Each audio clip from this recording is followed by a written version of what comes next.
name's Brittany, nickname B and creator of Being Green.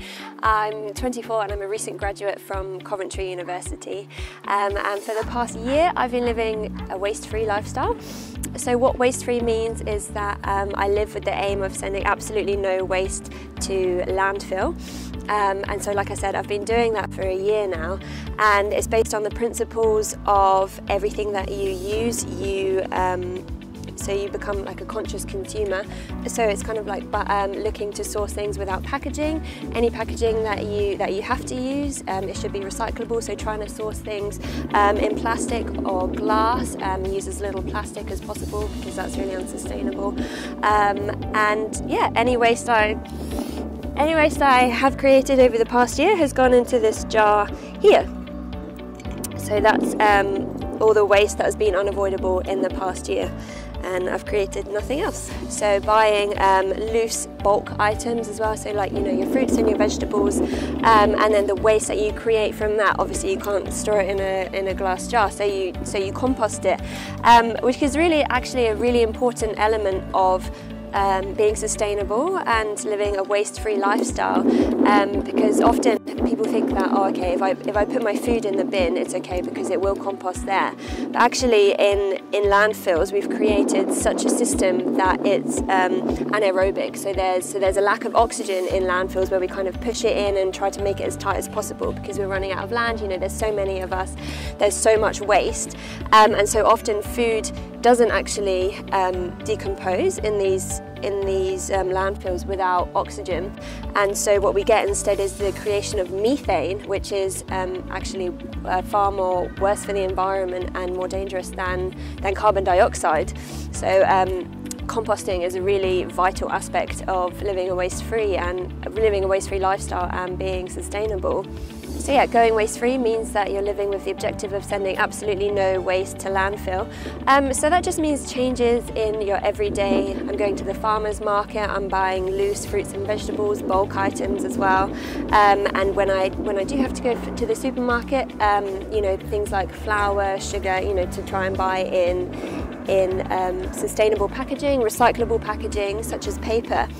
And an aspect of it as well is some people see living waste-free as sacrificial. There are obviously items that I have to give up because I wouldn't be able to recycle the packaging and it's not sustainable. But to me, that presents like an adventure and kind of like an opportunity to explore. So say whereas I had to give up my favourite biscuits because I can't recycle the packaging that it comes in, I make them myself now. And this applies to so many aspects, and I really enjoy it, kind of exploring in the kitchen, seeing what I can make myself. For things, for example, like toothpaste, I make that just from coconut oil, bicarb of soda, and peppermint oil. So it's really fun exploring alternatives that are out there. A lot of people have said to me, oh, what you're doing is really innovative and it's quite modern, but I actually see it as the opposite. I see it as kind of like looking back into the history and thinking, oh, what did my great-grandparents do for toothpaste or for shaving foam before, kind of like these corporate companies, conglomerates came along and, pumped these metal canisters with chemicals, and I think, okay, what can I do to make a sustainable alternative? And once I started looking into it, I realised that there was a sustainable alternative to absolutely anything and everything, which for me is really exciting. So living waste-free obviously hasn't been without a few challenges. It's been quite a drastic lifestyle change.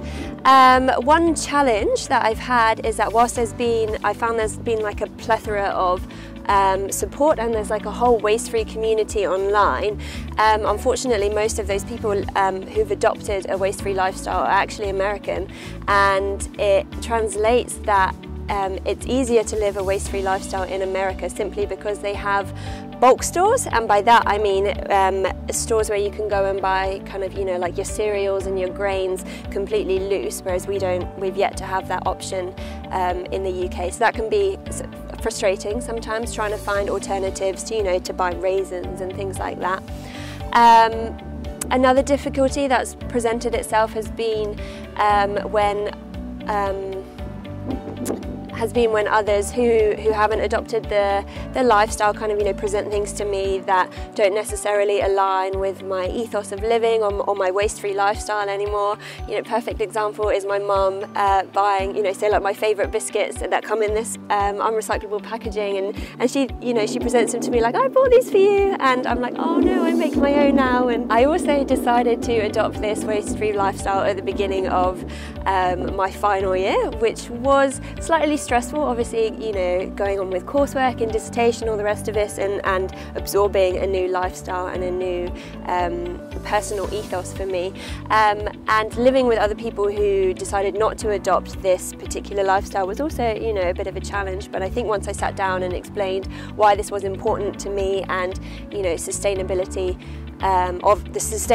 of living waste-free does benefit everybody. It helped them to see, that they should put their food scraps in the compost as well, and things like that. So now I've been doing it for a year. A lot of people have asked me, oh, okay, so are you going to stop living this waste-free lifestyle now? But for me, it has been an entire lifestyle change, as in that I want to adopt it, for the rest of my life. I want to raise waste-free kids. In this community, I've met people that are doing that, and it's definitely possible to do it. So my goals would just be to inspire others. It means a lot to me, whether people make a small difference. I've had people messaging me saying, oh, you really made me think about, say, not using the plastic bags when I'm buying my groceries at the supermarket.